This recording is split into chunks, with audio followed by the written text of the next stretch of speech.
Ruas TV, rutin walaupun sedikit. Bismillahirrahmanirrahim. Assalamualaikum warahmatullahi wabarakatuh. Alhamdulillahi rabbil alamin. Wal aqibatu lil muttaqin. Wala udwana illa 'alal zalimin. Wassalatu wassalamu ala asyrafil anbiya'i wal mursalin. Nabiyyina Muhammadin wa ala alihi wa sahbihi ajma'in. Amma ba'd. Pemirsa Ruas TV yang senantiasa dimuliakan Allah Subhanahu wa taala. Pertama-tama kita senantiasa memuji Allah Subhanahu wa taala dan bersyukur kepadanya atas segala limpahan rahmat dan hidayahnya, sehingga pada hari ini kita diberikan nikmat hidayah, kesehatan dan kesempatan untuk bersua kembali dalam segmen fikih ibadah,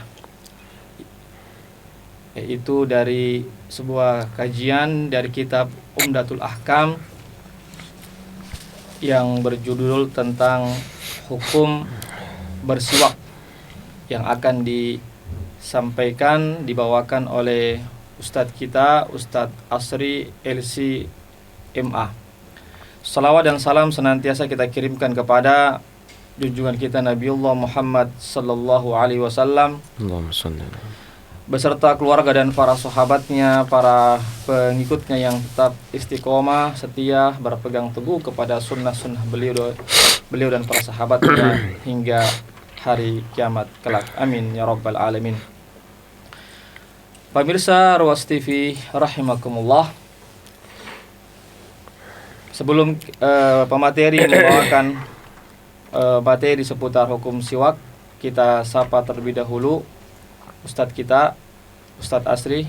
Assalamualaikum warahmatullahi wabarakatuh. Waalaikumsalam warahmatullahi wabarakatuh. Kaifa halukum Ustadz? Alhamdulillah bikhair. Bikhair, alhamdulillah. Assalamualaikum Ustadz. Wa iyyakum. Naam, ana sekali. Insyaallah pemirsa Ruas TV yang dimuliakan Allah Subhanahu wa taala, pembahasan kita kali ini ya akan mengupas tentang hukum bersiwak. Tentu kita di antara kita masih ada yang belum ya paham secara menyeluruh tentang hukum bersiwak, tentang hal-hal apa saja yang berkaitan dengan siwak.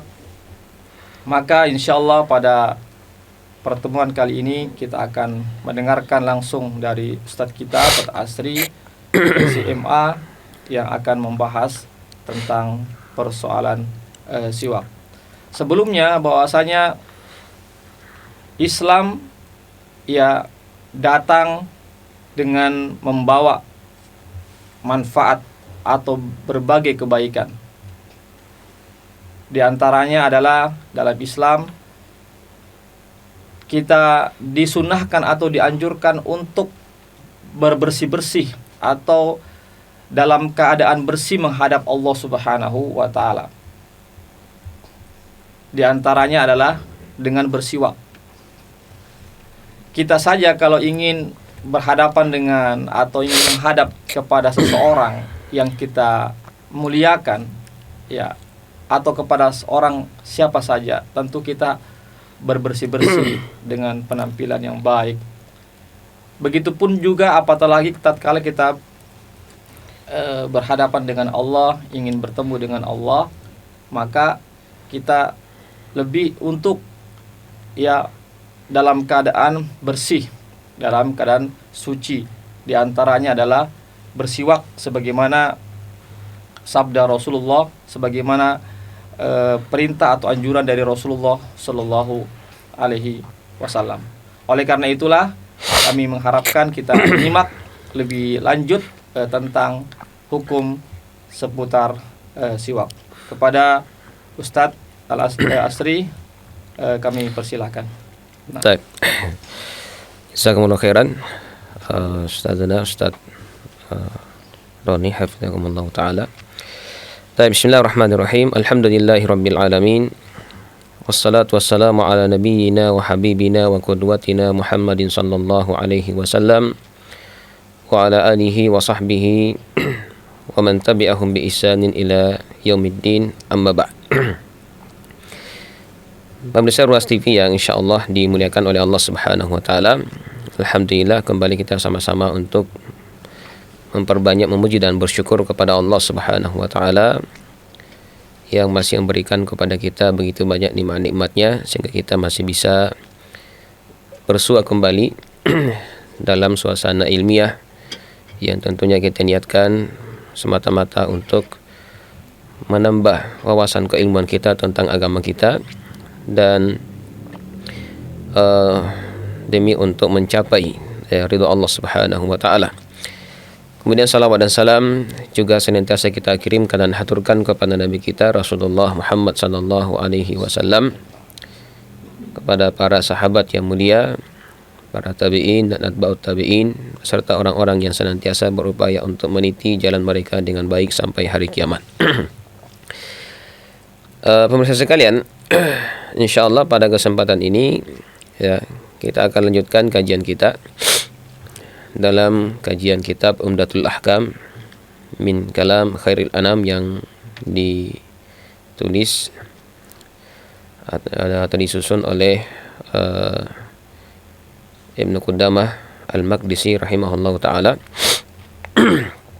Dan tadi sudah disebutkan tentang materi pembahasannya ya, yaitu di hadis yang ke-17 dan ke-18 ya. Kita lihat ini temanya tentang penjelasan hukum siwak ya, penjelasan hukum siwak. Dan di sini kita akan bacakan dua hadis dari Nabi sallallahu alaihi wasallam berkaitan dengan siwak ini ya. Sekalipun sebenarnya hadis-hadis yang berkaitan dengan siwak sangat banyak ya, sangat banyak, namun pengarang di sini komitmen atau konsisten dengan manhaj beliau ketika menukil hadis, bahwasanya hadis yang dinukil itu hanyalah hadis yang diriwayatkan oleh Imam Al-Bukhari dan Muslim. Di hadis yang ke-17 beliau menukilkan hadis dari sahabat Abu Hurairah. Kita bacakan. Qala al-muallif rahimahullah, an Abi Hurairah radhiyallahu anhu anin Nabi sallallahu alaihi wasallam qala laula an asyqa ala ummati la amartuhum bis siwaki 'inda kulli salatin. Dari sahabat Abu Hurairah radhiyallahu anhu, dari Nabi sallallahu alaihi wasallam, beliau bersabda, seandainya aku tidak khawatir ya memberatkan umatku, maka niscaya aku akan perintahkan mereka bersiwak setiap kali akan melaksanakan salat ya, inda kulli salat. Ini hadis yang pertama. Kemudian hadis yang kedua, di hadis yang ke-18 dari sahabat Huzaifah bin Yaman ya, an Huzaifah ibnul Yaman radhiyallahu anhuma qala kana Rasulullah sallallahu alaihi wasallam idza qama minal laili yashusu fahu bis-siwak. Dari Huzaifah bin Yaman radhiyallahu anhu berkata, Rasulullah sallallahu alaihi wasallam apabila bangun malam maka beliau menggosok mulutnya dengan siwak. Ya, yashusu fahu bis-siwak. Jadi beliau menggosok mulutnya dengan siwak. Nah, kedua hadis ini menunjukkan akan dianjurkan atau diperintahkannya untuk bersiwak, dan Nabi SAW telah memberikan contoh kepada kita bahwasanya beliau adalah orang yang rutin menggunakan siwak tersebut ya. Bahkan setiap kali bangun di waktu malam ya, ketika tertidur, maka beliau ketika bangun beliau memulai dengan menggosok mulutnya dengan siwak ini. Dan inilah yang memberikan isyarat-isyarat ya kepada kita bahwasanya agama kita memang adalah agama yang sangat memperhatikan yang namanya kebersihan. Lebih khusus lagi kebersihan diri kita apatah lagi kalau kita hendak menghadapkan diri kepada Sang Khalik, ya, kepada Allah Subhanahu wa taala, baik ketika hendak melaksanakan salat, ketika hendak membaca Al-Quran, berdoa, berzikir dan seterusnya, maka hendaknya kita menghadap kepadanya dalam kondisi yang paling maksimal dan sebaik mungkin. Ya, termasuk di sini adalah mulut kita yang kita pakai untuk berdialog dengan Allah Subhanahu wa taala. Kita berusaha untuk membersihkannya sebelum menghadapkan diri kepada Allah Subhanahu wa taala. Tapi di sini ada beberapa masail hadis yang perlu kita bahas permasalahan-permasalahannya, ya.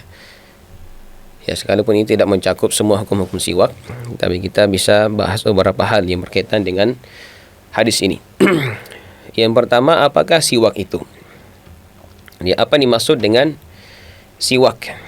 Ya, kalau kembali kepada asal daripada siwak ini, maka dia adalah semacam ranting pohon atau akar pohon.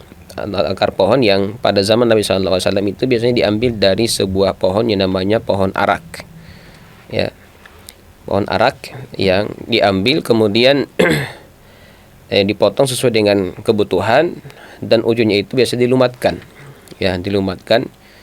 Nah, di situ ada serat-serat, itulah yang dipakai untuk bersiwak. Dan kalau kita lihat pada ini alhamdulillah sudah banyak yang dijual, ya, siwak ini. Nah, itulah yang disebut dengan siwak dari sisi pengetahuan tentang benda daripada siwak itu. Nah, tentunya kita pada hari ini dengan perkembangan zaman, ya, dan perubahan kondisi, penggunaan siwak ini seolah-olah beralih dengan menggunakan sikat gigi. Ya, nah, apakah sikat gigi ini bisa menggantikan posisi siwak, ya, atau apakah ketika kita sudah menggosok gigi berarti tidak perlu lagi untuk bersiwak? Ya, ini kan satu permasalahan yang perlu untuk kita cermati bersama. Nah, sehingga keberadaan daripada sikat gigi ini bisa kita pahami dan duduk permasalahannya. Di satu sisi memang menggunakan sikat gigi ini merupakan perkara yang bisa mewakili siwak dalam hal membersihkan mulut. Ya, dalam hal membersihkan mulut. Jadi kalau kita lihat siwak itu dipakai Rasulullah untuk membersihkan mulut. Begitu juga dengan sikat gigi kita pakai untuk membersihkan mulut. Bahkan mungkin kalau kita lihat dari sisi kebersihannya, menggunakan sikat gigi dengan odol itu lebih maksimal, ya, kebersihannya dibandingkan hanya menggunakan siwak. Namun di sisi lain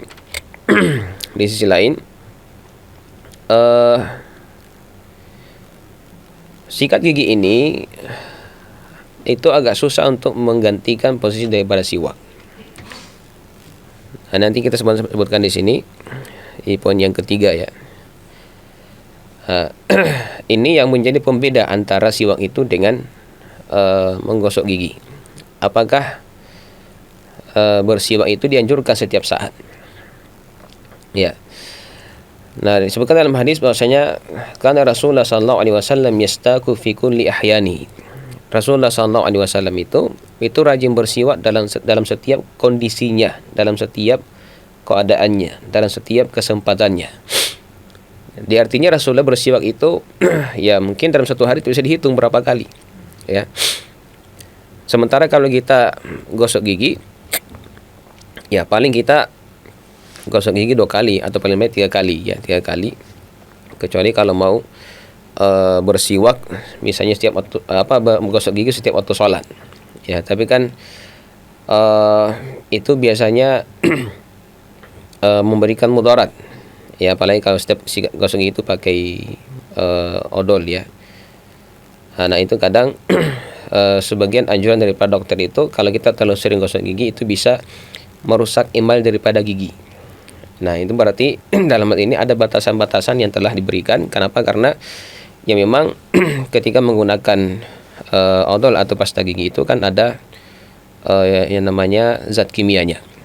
Nah sehingga dari sisi ini bersiwak itu tidak bisa terwakili oleh sikat gigi. Nah, jadi kalau dikatakan bahwasanya gosok gigi bisa mewakili siwak, dari sisi kebersihannya boleh, atau bisa mewakilinya, tapi tidak dalam segala sisi.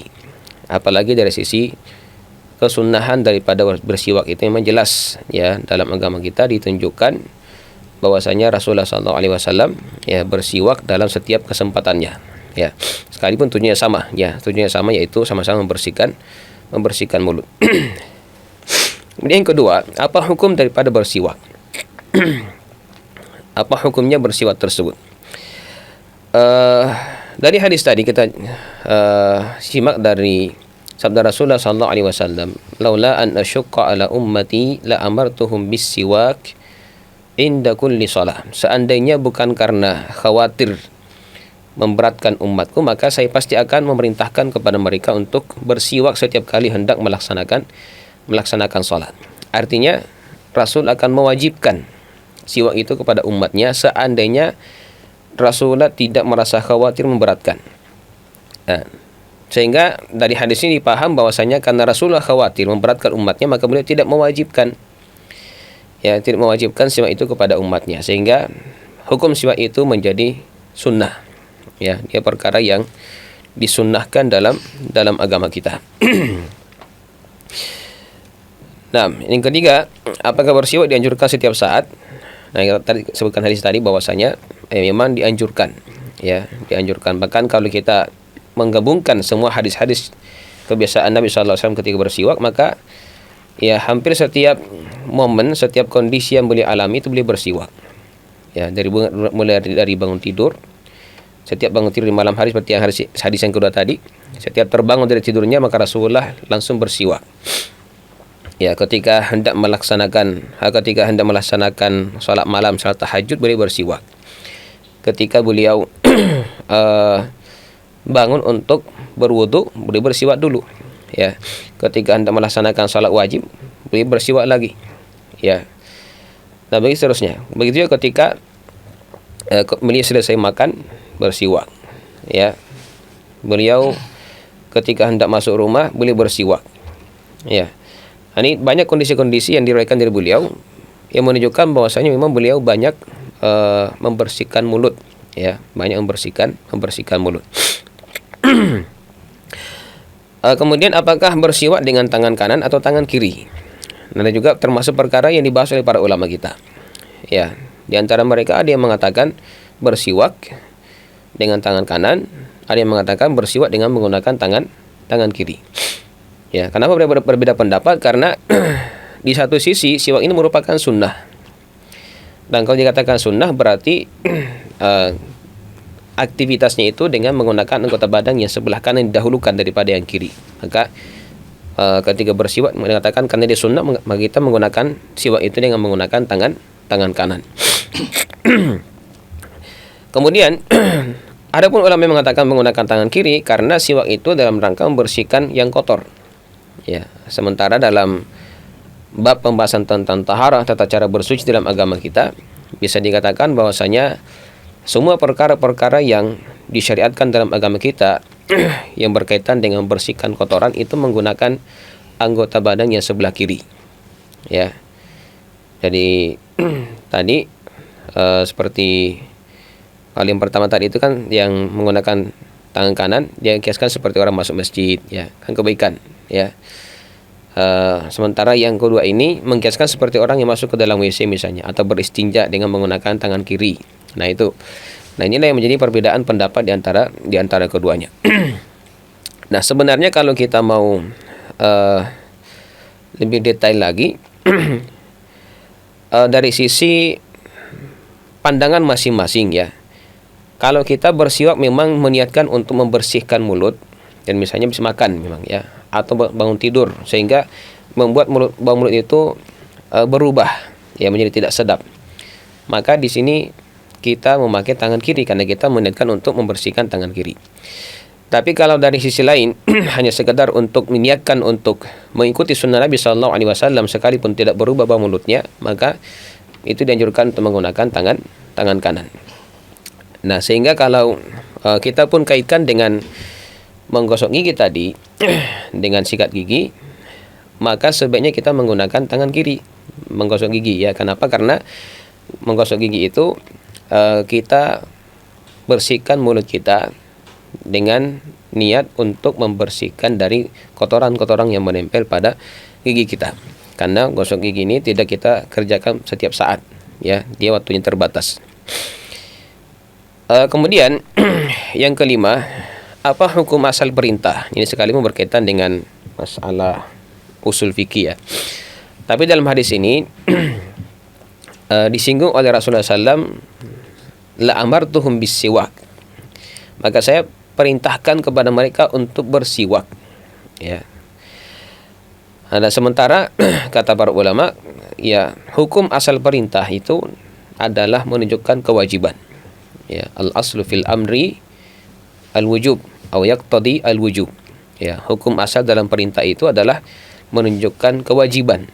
Artinya kalau kita mendapatkan dalam Al-Quran, dalam hadis Nabi SAW, ada perintah, maka hukum asalnya itu menunjukkan kewajiban, selama tidak ada dalil yang menunjukkan bahwasanya perintah itu hanya sampai pada tingkatan sunnah atau mubah, ya, atau mubah.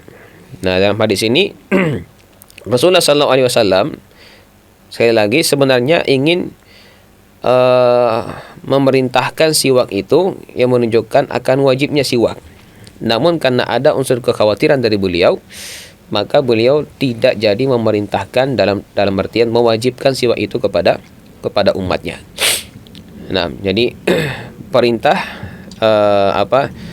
di sini adalah perintah yang diurungkan, ya, oleh Rasulullah SAW, sehingga membuat hukum siwak itu menjadi tidak wajib. Kemudian yang keenam, apakah Nabi beristihad? Ada apa katanya dengan hadis ini? Ya, tadi itu la amartuhum bisiwak inda kulli salatin. Dalam hadis ini inda kulli wudu, ya. Nah, di sini seolah-olah Rasulullah SAW beristihad. Kenapa? Karena pada awalnya Rasulullah SAW ingin mewajibkan siwak itu kepada umatnya. Kemudian karena ada pertimbangan takut untuk memberatkan umatnya, maka beliau tidak jadi mewajibkan siwak itu kepada umatnya. Maka seolah-olah di sini ada istihad dari Nabi SAW. Nah, apakah memang Rasulullah SAW memiliki otoritas untuk beristihad, ya, ketika menyampaikan hadis kepada umatnya, ya, dengan adanya pertimbangan-pertimbangan kondisi, sehingga beliau beristihad yang awalnya mungkin beliau ingin mewajibkan, kemudian beliau urungkan untuk mewajibkan karena ada unsur kemudahan yang diberikan kepada umatnya. Memang kalau kita membaca beberapa riwayat dari beliau, bahwasanya ada sebagian hadis yang menunjukkan bahwasanya Rasulullah SAW yang beristihad, ya, beliau pernah beristihad seperti ketika perang Badar misalnya. Rasulullah SAW ya pernah memberhentikan sahabat di sebuah tempat. Ya, kemudian ada sahabat yang bertanya kepada Rasulullah SAW, wahai Rasulullah, apakah ini adalah wahyu? Ya, maksudnya kita berhenti di tempat ini, apakah ada wahyu dari Allah Subhanahu Wa Taala, atau ini merupakan istihad engkau ya Rasulullah? Ya, maksud daripada sahabat itu, kalau ini adalah wahyu maka kita akan berhenti di sini karena ini perintah Allah Subhanahu Wa Taala. Tapi kalau ini istihad, maka kita boleh memberikan masukan kepada Nabi Sallallahu Alaihi Wasallam. Maka Rasulullah menjelaskan bahwasanya itu merupakan istihad Nabi Sallallahu Alaihi Wasallam. Lalu para sahabat ketika itu memberikan masukan bahwasanya kita harus maju ke depan lagi, karena di depannya itu ada sumur, ya, banyak sumur di situ yang bisa dimanfaatkan oleh musuh untuk kebutuhan air mereka. Dan ternyata Rasulullah SAW lebih menyetujui usulan daripada sahabat tersebut. Nah, ini menunjukkan bahwasanya Rasulullah punya otoritas untuk beristihad. Ya, tapi ini sangat terbatas. Ya, kenapa? Karena memang kebanyakan apa yang menjadi sikap Nabi Sallallahu Alaihi Wasallam itu adalah wahyu dari Allah Subhanahu Wa Taala. Nah, sehingga kita juga harus hati-hati jangan sampai itu merupakan wahyu dari Allah Subhanahu wa taala, lalu kita pahami bahwasanya itu merupakan ijtihad Nabi. Lalu kadang kita menyalahkan Nabi sallallahu alaihi wasallam ketika menyampaikan sebuah hadis, mungkin karena ada hadis yang dianggap tidak sejalan ya dengan pemikiran kita, ya, atau tidak relevan lagi dengan kondisi kita sekarang ini. Ya, bisa saja kita berinterpretasi ya bahwasanya kadang ada hadis yang pada zaman Nabi Shallallahu Alaihi Wasallam itu sangat ketat pelaksanaannya, tapi pada hari mungkin agak berbeda. Kenapa? Karena kondisi dan zaman, ya, kondisi dan zaman yang menuntut hal tersebut. Tapi tidak semua, ya, tidak semua. Apalagi itu merupakan wahyu dari Allah Subhanahu wa taala, makanya kita yakini bahwasanya syariat yang diturunkan oleh Allah Subhanahu wa taala itu adalah syariat yang bisa berlaku di segala tempat, di segala kondisi. Dan Rasulullah SAW telah memberikan batasan-batasan tersebut ya kepada umat ini. Ya, jadi bisa jadi Nabi beristihad. Ini kalau kita buka beberapa riwayat, memang ada beberapa riwayat ya, seperti sebab turunnya surah Abasa misalnya, ya. Kemudian hal-hal ini berkaitan dengan sikap daripada Umar bin Khattab yang kadang menyelisihi Nabi Shallallahu Alaihi Wasallam, ya, karena itu merupakan mudhi atau tempat kondisi di mana memang membutuhkan ijtihad ketika itu. Tapi dalam hal tablighur risalah atau menyampaikan risalah, maka Nabi Shallallahu Alaihi Wasallam dalam hal ini tidak pernah berijtihad. Semuanya adalah wahyu dari Allah Subhanahu wa taala. Inilah maksud daripada firman Allah Subhanahu wa taala, "Wa ma yantiqu 'anil hawa in huwa illa wahyu yuha." Nabi Shallallahu Alaihi Wasallam itu tidak pernah berbicara karena hawa nafsunya, tapi apa yang boleh sampaikan, ya, itu merupakan wahyu dari Allah Subhanahu wa taala. Apa yang boleh sampaikan dari Al-Qur'an, apa yang boleh sampaikan dalam hadis yang berupa risalah yang berasal dari Allah Subhanahu wa taala, itu merupakan wahyu dari Allah Subhanahu wa taala. Ini sedikit hal yang berkaitan dengan hadis ini, sekalipun tidak berkaitan erat ya dengan pembahasan hadis kita. Yang terakhir kita bahas di sini sebelum kita masuk sesi jawab. Ya, mungkin kita akan bahas fawaidul hadis, ya. Pelajaran yang bisa kita ambil dari hadis ini, yang pertama, bersiwak adalah perkara yang disunnahkan, ya. Jadi hukumnya adalah perkara yang disunnahkan, sekalipun tingkatannya dia merupakan sunnah muakkadah atau sunnah yang sangat dianjurkan. Yang kedua, yang menghalangi Nabi mewajibkan bersiwak adalah kesulitan, ya, kesulitan umatnya, yang menunjukkan keutamaan bersiwak. Jadi yang menunjukkan keutamaan bersiwak di sini karena Rasulullah SAW pada awalnya ingin mewajibkan siwak itu, ya. Namun karena khawatir dengan kesulitan yang akan dihadapi oleh umatnya, maka beliau tidak jadi mewajibkannya. Sekalipun hukum asalnya beliau mau mewajibkan. Hal ini sekali lagi menunjukkan akan keutamaan daripada siwak itu yang bisa dikatakan hampir sampai pada tingkatan wajib hukumnya. Yang ketiga, hadis menunjukkan kasih sayang Rasulullah SAW atas umatnya. Nah, ini merupakan hal yang mendasar dalam agama kita, bahwasanya memang Nabi SAW sangat besar kecintaannya kepada umatnya, sampai beliau meninggal dunia pun, ya, ketika menjelang wafatnya beliau masih sempat mengucapkan umat saya, yang menunjukkan begitu besar kecintaan dan kasih sayang beliau terhadap umatnya ini. Dan memang itulah merupakan tabiat syariat yang dibawa oleh Rasulullah SAW, bahwasanya apa yang beliau bawa dan beliau wariskan untuk umat ini merupakan syariat yang dibangun di atas pondasi kemudahan. Ya, fasyari'atu mabniyatun 'ala taisir. Ya, syariat ini merupakan syariat yang dibangun di atas kemudahan. Tak satu pun perkara yang kita hadapi dalam agama kita kemudian itu mendatangkan kesulitan, melainkan di situ ada jalan keluar yang diberikan oleh agama kita. Ya. Ini hal yang luar biasa kalau kita mau mengkaji tentang perkara yang satu ini, yang menunjukkan agama ini merupakan agama rahmat, ya, bagi umat Islam.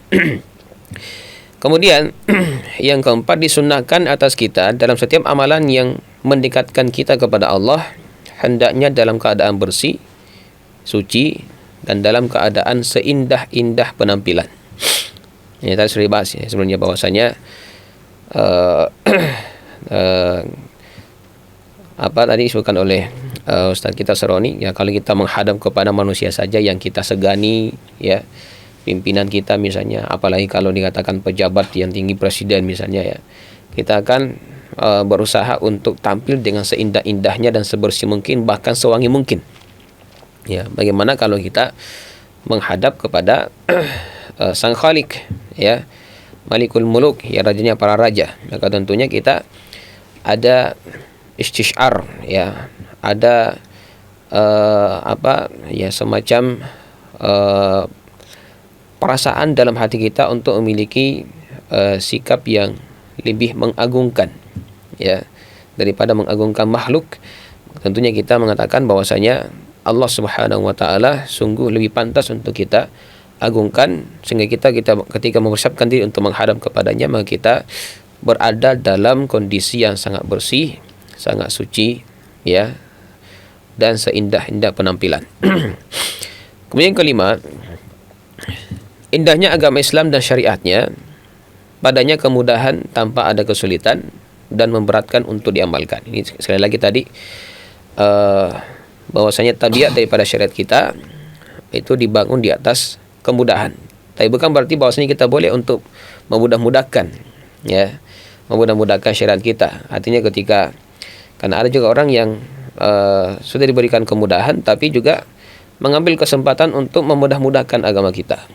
Ya, sampai ada orang yang tidak sholat misalnya, karena dengan pertimbangan bahwasanya Allah itu kan Maha Pengampun, ya. Nanti kan Allah juga akan mengampuni saya kalau tidak melaksanakan sholat. Nah, ini kan namanya memudah-mudahkan urusan agama, ya. Padahal syariat kita itu tidak mudah. Sebenarnya kalau kita pikir misalnya ibadah sholat itu ya dengan mengerjakan dalam waktu yang sangat singkat itu tidak ada yang menyita waktu yang banyak. Gerakan-gerakannya pun tidak ada yang sulit. Lebih sulit kalau kita melakukan senam, ya, lebih berkeringat kalau melakukan senam, ya. Waktu yang dipakai juga tidak terlalu banyak dibandingkan yang kita sekarang ini memegang HP kita yang kadang menghabiskan waktu kita berjam-jam dibandingkan dengan melaksanakan ibadah sholat. Nah, kenapa sebagian orang itu begitu berat untuk melaksanakan ibadah sholat itu, menghadapkan dirinya kepada Allah Subhanahu wa taala, lebih betah bersama dengan teman-temannya, teman nongkrongnya, ya, lebih betah bersama dengan HP-nya dan seterusnya. Ini kan musibah, ya, musibah. Padahal sekali lagi agama kita adalah agama yang sangat mudah untuk dikerjakan, ya, tidak ada yang sulit untuk kita amalkan dalam kehidupan kita.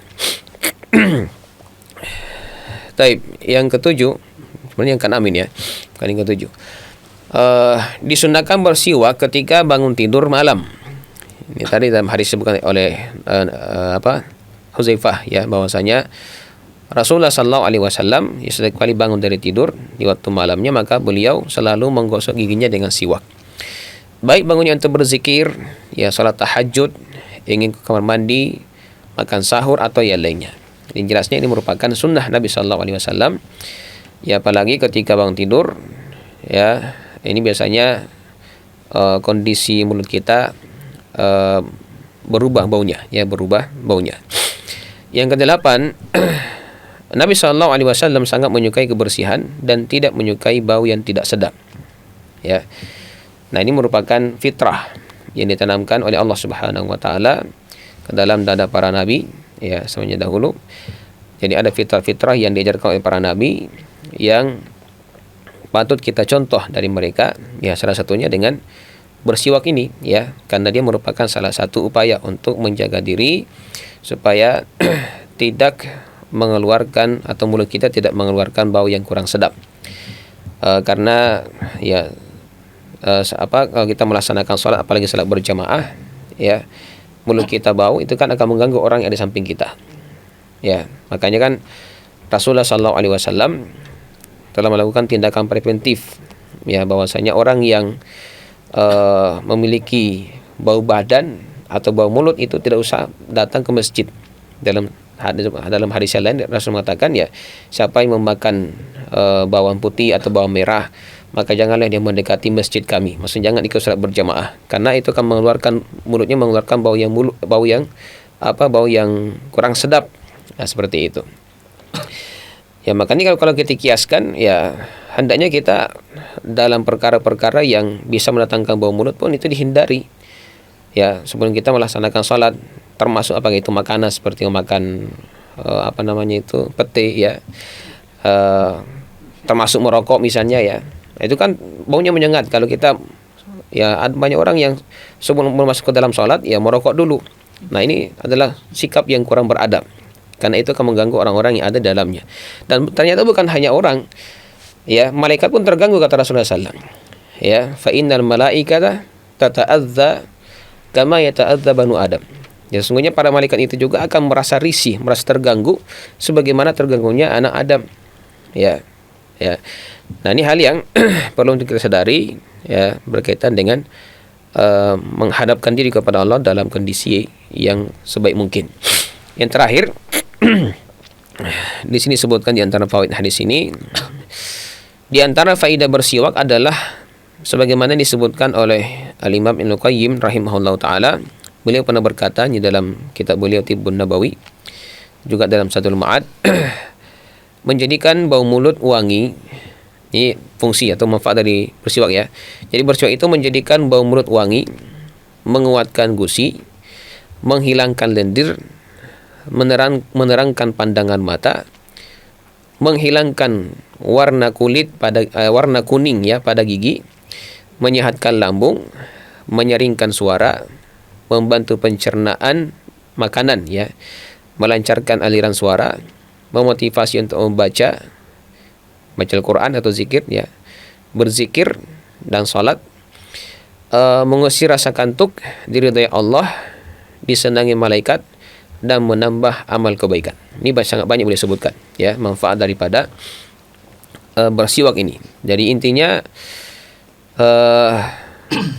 bersiwak ini ya bukannya semata-mata membersihkan mulut dan menghilangkan baunya, ternyata dari sisi kesehatan itu banyak sekali ya, banyak sekali yang boleh sebutkan di sini. Dan itu tentunya boleh sampaikan ini bukan hanya sekedar mengada-ada ya, karena beliau adalah orang yang sangat paham dengan pengebatan Nabi ya, pengebatan Nabi, dan beliau banyak praktik tentang hal tersebut, sehingga ya mungkin dengan tajrubah, pengalaman-pengalaman yang beliau alami atau beliau praktekkan kepada pasien-pasiennya, sehingga beliau bisa mengatakan bahwasanya siwak itu memiliki banyak manfaat ya, banyak manfaat. Nah, intinya bahwasanya jangan pernah kita ragu untuk menerapkan sunnah-sunnah Nabi SAW, karena sesungguhnya apa yang datang dari Nabi SAW bukanlah semata-mata karena kebiasaan Nabi SAW, melainkan itu merupakan perkara yang telah diwahyukan oleh Allah Subhanahu wa taala sebagai fitrah kepada seluruh para nabi dan rasul Allah Subhanahu wa taala. Saya demikian mungkin dulu untuk pembahasan kita pada kesempatan ini, dan mungkin sisa waktu kita pakai untuk sesi tanya jawab, dan kami kembalikan kepada Ustaz kita Saroni. Fadhal Ustaz. Syukur Ustaz. Ya. Jazakallahu khair.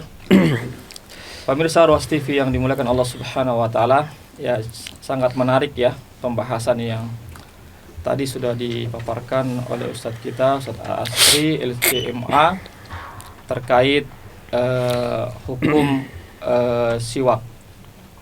Sebelum kita membacakan beberapa pertanyaan yang masuk, terlebih dahulu kami ingin menyampaikan kepada Ustadz Asri ya, begini Ustadz, terkait tentang siwak ini ya, kan di zaman Nabi kan masih menggunakan kayu ya, atau akar pohon ya. Sedangkan di zaman sekarang kan sudah memakai pasta gigi ya. Jadi bagaimana sebaiknya ini? Apakah kita memakai kedua-duanya atau salah satunya saja? Salah satunya. Ya, jadi memang tadi disebutkan dengan ada perkembangan zaman, maka kadang itu merubah juga pola hidup seorang manusia. Ya. Namun sekali lagi, sekalipun pasta gigi ini bisa menggantikan posisi daripada siwak dari sisi kebersihan, namun ada sisi lain yang tidak bisa digantikan oleh sikat gigi itu ya, sikat gigi itu. Artinya seringnya Nabi itu bersiwak itulah yang tidak bisa digantikan dengan menggunakan odol dan pasta gigi, karena kan yang namanya odol dan sikat gigi kan susah untuk kita kantongi kan seperti itu kemana-mana. Sementara siwak itu kan bisa dikantongi kemana-mana. Nah itu yang menjadikannya lebih afdol daripada sekedar memakai sikat gigi atau odol. Nah kalau bisa berjalan dua-duanya maka lebih bagus lagi. Dua-duanya lebih bagus ya. Lebih bagus lagi kalau ada yang sudah rajin gosok gigi, kemudian dia juga kalau keluar dia kadang bawa siwak itu. Ya siwak itu maka itu lebih afdol. Wallahu taala alam. Ya, pemirsa Ruas TV ya. Sebagaimana tadi yang dikatakan oleh Ustadz kita, ya sebaiknya kalau kita mampu ya kita memadukan dengan memakai siwak ya, siwak yang terbuat dari kayu itu, kayu arak ya atau kayu zaitun bisa jadi. Iya, yang penting yang memiliki tekstur yang lembut itu bisa. Iya, dari apa namanya pohon zaitun juga bisa itu. Ya, agar kita mendapatkan sunnahnya ya, sunnah Rasulullah SAW. Juga tidak menafikan adanya pasta gigi yang sekarang ini. Sebagaimana tadi disampaikan bahwasanya siwak yang dari kayu itu mudah dibawa Ustaz ya. Nah, Mudah dibawa ya. Ustaz. Iya. Yang kedua juga tidak kalau pasta gigi selalu kita bawa itu akan bisa merusak bisa akan merusak gigi ya terlalu sering ya. Iya, kalau terlalu sering ya. Oleh karenanya dengan adanya siwak kayu itu maka itu lebih aman lagi. Baiklah pemirsa Ruas TV yang dimuliakan Allah Subhanahu wa taala, ya ini sudah ada yang masuk pertanyaan. Baik. Ya. Dari Agus di Sulawesi Selatan, di zaman modern ini sekarang siwak sudah dimodifikasi dalam bentuk pasta gigi.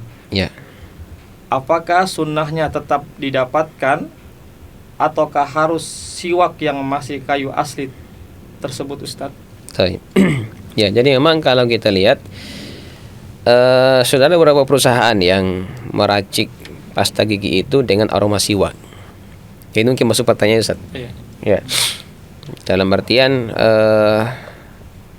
kalau kita memakai odol itu berarti seolah kita telah memakai siwak dan aroma yang kita cium juga aromanya bau siwak. Nah seperti itu. Apakah ini sudah dikatakan bahwa itu mewakili daripada siwak itu atau tidak? Nah kita mengatakan bahwasanya ya di sisi lain bahwasanya dia tidak bisa mewakili sama dengan pasta gigi yang biasa. Ya, pasta gigi yang biasa. Nah sekalipun mungkin dari sisi manfaatnya kandungan-kandungan yang terdapat pada kayu siwak itu ya bisa dia ekstrak misalnya kemudian dimasukkan ke dalam tempat atau dalam bentuk odol misalnya, mungkin bisa bermanfaat dengan adanya tadi pernyataan daripada Imam Ibnu Qayyim bahwasanya bersiwak itu banyak sekali, ditinjau dari sisi kesehatan juga banyak manfaatnya. Maka insya Allah mungkin saya bisa dapat dari keutamaan dari sisi keduniaan ya, manfaat kesehatan. Tapi untuk menggantikan posisi siwak secara keseluruhan, sekali lagi namanya pasta gigi ya dan sikat gigi itu agak susah. Kenapa? Karena kan kita tidak bisa menggosok gigi setiap saat. Ya, setiap saat. Jadi sekali lagi kalau kita mampu untuk gosok gigi misalnya 2 kali, 3 kali satu hari, bisa juga kita persiapkan di rumah kita ada namanya kayu siwak. Ya, kayu siwak. Nah. Iya, jadi pemirsa Ruas TV yang dimuliakan Allah Subhanahu wa taala, ya jadi sedapat mungkin kita menggunakan siwak agar kita mendapatkan kesunahannya Ustaz ya. Kesunahannya Ustaz. Meskipun tidak menafikan tadi Ustaz. Tidak menafikan. Artinya tidak ada kontradiksi antara keduanya. Iya. Tidak ada kontradiksi antara keduanya, ya saling mendukung, saling melengkapi. Tadi Ustaz tadi sebutkan bahwasanya Nabi itu setiap saat ya bersiwak ya. Iya. Berarti di sini menunjukkan kita pun juga demikian ya, bukan cuma ketika sholat saja.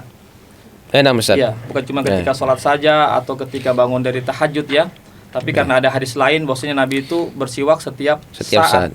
Dalam setiap kesempatan. Ya. Dan ini kemungkinan bisa dilakukan jika dengan siwak dari kayu itu ya. Iya. Ya, misalnya masuk rumah disebutkan itu. Ya. Kan waktu riwayat beliau menjelang wafat. Ya, menjelang wafatnya itu. Beliau masih sempat minta kepada Aisyah untuk diambilkan siwak itu. Siwak ya. Siwak masyarakat itu menunjukkan bahwasanya siwak luar biasa keutamaannya Iya. ya di dalam pandangan Nabi Shallallahu Alaihi Wasallam, dan inilah yang harus kita kembali hidupkan ya. Kalau mungkin umat Islam pada hari ini mungkin banyak yang tidak tidak peduli lagi dengan hal yang seperti itu, maka mungkin bisa kita mulai dari diri kita untuk menghidupkan sunnah Nabi Shallallahu Alaihi Wasallam.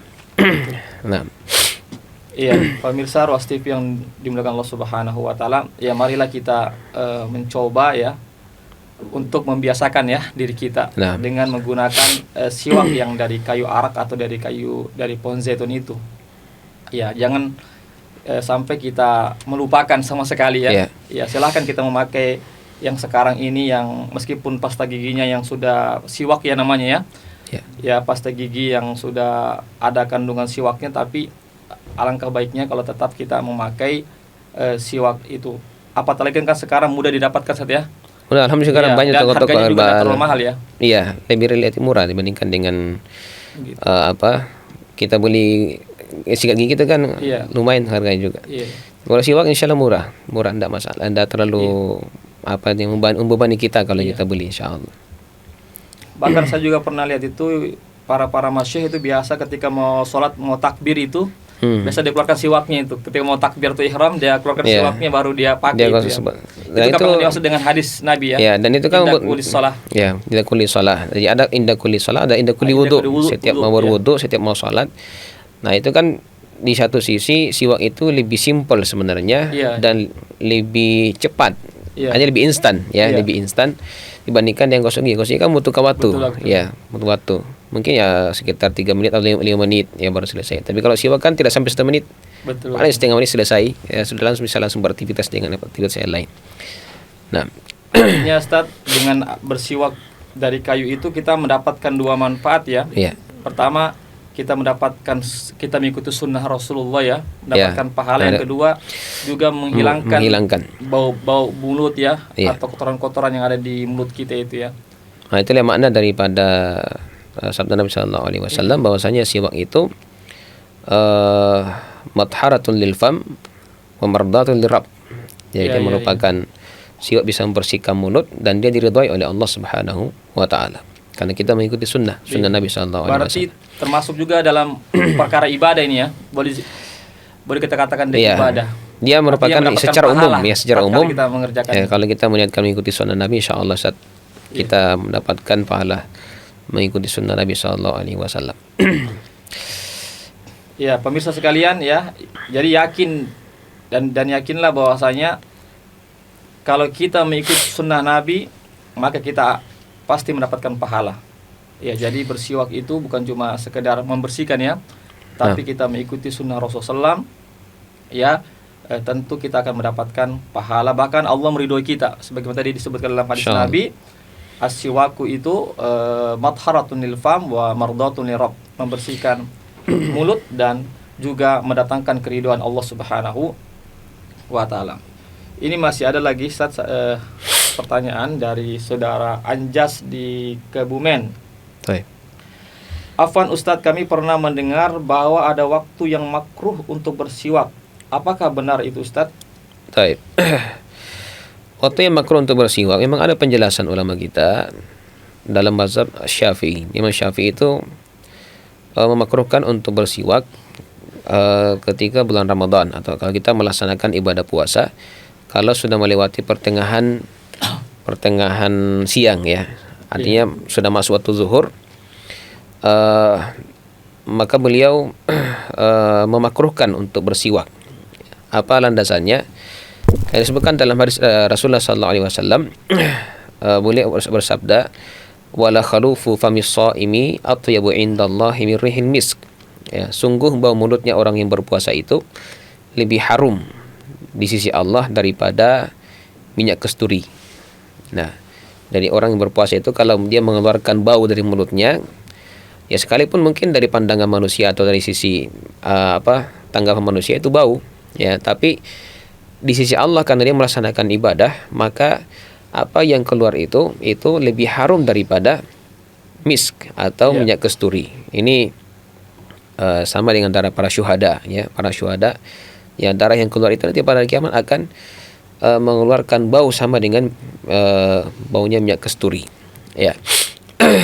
Nah, di sini Imam Asy-Syafi'i mengambil pendekatan dengan hadis ini. Beliau mengatakan bahwasanya dan waktu di mana bau mulut itu sangat terasa keluarnya itu ketika sudah tergelincir matahari. Ketika sudah masuk waktu zuhur sampai terbenam matahari, itu adalah masa-masa waktu-waktu di mana itu sangat banyak mulut kita mengeluarkan bau. Maka beliau mengatakan maka tidak boleh dihilangkan dengan siwak. Makanya beliau memakruhkan untuk bersiwak ketika itu. Hanya saja jumhur ulama ketika memberikan tanggapan terhadap pendapat Imam Syafi'i, mereka mengatakan bahwasanya sesungguhnya keutamaan daripada bau yang keluar dari mulut itu adalah berasal dari perut yang kosong. Berasal dari dalam perut yang kosong, kemudian seolah-olah dia naik ke atas, kemudian keluar lewat mulut. Dari perut yang kosong. Dari perut yang kosong. Karena kan orang berpuasa kan tidak makan. Makanya itu yang menyebabkan ada gelembung-gelembung udara dalam kemudian keluar lewat mulut. Nah, sehingga jumhur ulama mengatakan bahwasanya ketika orang bersiwak, sekalipun menghilangkan bau mulut, tapi dia tidak menghilangkan asal daripada bau itu. Tetap ada asalnya di bawah. Di atas itu hanya efeknya saja. Efeknya dihilangkan, sehingga menurut jumhur ulama itu tidaklah menjadi makruh hukumnya untuk bersiwak. Ya. Ala-kulli ini merupakan pandangan ulama kita. Ada yang memakruhkan seperti Imam Syafi'i, ada yang mengatakan tidak masalah menurut jumhur ulama. Nah, demikian pemirsa Ros TV yang dimuliakan Allah Subhanahu wa taala ya. Sangat jelas ya tadi tentang bersiwak ketika dalam keadaan puasa setelah waktu zuhur ya. Nah, setelah tergelincirnya matahari itu ulama berbeda pendapat. Imam atau mazhab Syafi'iyah mengatakan dia makruh. Ya, adapun jumhur atau mayoritas ulama mengatakan hukumnya boleh. Jadi kita kembali saja kepada pemirsa. Pemirsa mau mengikuti pendapat yang mana yang dianggap cocok bisa diterapkan bagi para pemirsa sekalian. Ya, karena kita sudah berada di penghujung acara kita pada kali ini, kita ucapkan syukron wa jazakumullah khairan katsiran kepada Ustadzuna Ustadz Asri LCMH yang telah memberikan banyak ya pelajaran-pelajaran, faidah-faidah ya seputar hukum menggunakan siwak. Yang terpenting adalah bagaimana kita bisa mengamalkannya, karena kita akan mendapatkan pahala di sisi Allah Subhanahu wa taala dengan kita menggunakan siwak dalam keadaan apapun kita, dimanapun kita mengikuti sunnah Rasulullah SAW. Dan juga akan menyehatkan diri kita, mulut kita, dan kita akan tampil di hadapan orang-orang dalam keadaan bersih, karena Islam ya datang untuk memberikan kemaslahatan, keindahan, kebaikan bagi setiap manusia. Demikianlah, karena waktu yang terbatas ini kita akhiri. Insyaallah kita akan bertemu lagi dalam pertemuan pekan depan insyaallah. Kita tutup dengan membaca doa penutup majelis. Subhanakallahumma wa bihamdik asyhadu an la ilaha illa anta astaghfiruka wa atubu ilaik. Assalamualaikum warahmatullahi wabarakatuh.